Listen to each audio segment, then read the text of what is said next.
کیا آپ چاہتے ہیں کہ اللہ کے نبی نے جو جنت کی بشارت دی ہے وہ آپ کو بھی ملے؟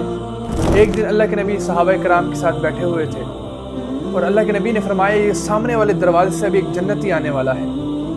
تو صحابہ سارے دیکھنے لگے کہ کون آئے گا۔ دیکھا ایک بزرگ صحابی جن کی داڑھی میں وضو کا پانی اور ہاتھ میں ان کے جوتے انہوں نے پکڑے ہوئے وہ مسجد میں آئے اور آ کے اللہ کے نبی کے صحابہ کی مجلس میں بیٹھ گئے۔ اگلے 2 دن بھی اسی طرح ہوا۔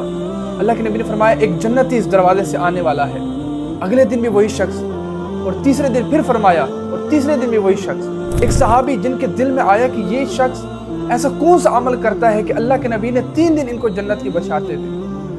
انہوں نے پتہ کرانے کے لیے ان کی جاسوسیاں کرنے شروع کر دی کہ یہ شخص کیا عمل کرتا ہے، اور پتہ کرنے پہ پتہ چلا کہ نہ ہی یہ کوئی راتوں کا عبادت گزار ہیں، نہ ہی یہ کوئی اتنے راتوں کو سجدوں پہ ساری راتیں گزار دیتے ہیں، نہ ہی یہ کوئی اتنے کوئی روزے دار ہیں، کوئی اتنا کوئی خاص عمل نہیں ہے۔ ایک دن انہوں نے پوچھا کہ بھئی میں نے اللہ کے نبی کے منہ سے 3 دفعہ آپ کے لیے جنت کی بشارتیں سنی ہیں، لیکن میں نے جب آپ کی جاسوسیاں کی ہیں آپ کا کوئی ایسا خاص عمل ہی نہیں جس کی وجہ سے ہم کہہ سکیں کہ بھی آپ واقعی اس بشارتوں کے قابل ہیں، لیکن اللہ کے نبی کی بات بھی سچ ہے۔